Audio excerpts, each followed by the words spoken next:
तो ये हमारे रेडी है मक्के तवे पे भाजे हुए।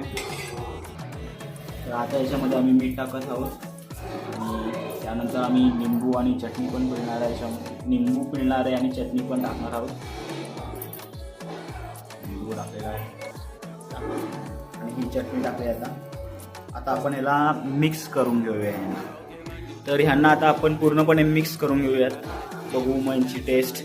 आणि हे अतिशय उत्तम लागतात खायला।